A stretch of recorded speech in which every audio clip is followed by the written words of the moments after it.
ariko abana b'iyi minsi muriyumva mugakabya. Ubwo se Eri ndaguhaye uburenganzira bwo kwicara mu ntebe yanjye. Gusa wowe pa utaretse guhangana no kugorana izi ntebe waraziguze ngo tujye tuzireba nk'umutako cyangwa waraziguze ngo tujye tuzicaraho.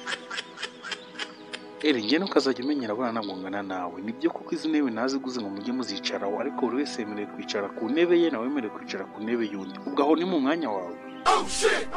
Ariko akumiro ni amavunja.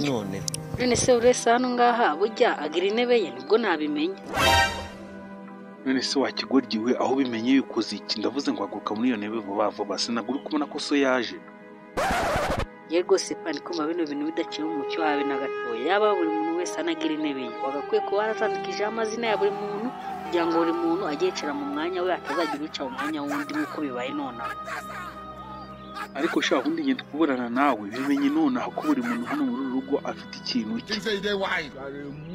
Okay, nabyumvise neza ko hano muri rugo buri muntu afite ikintu cye. Ngaho nawe viye uhera nona uzongere kunyambarira bogisi.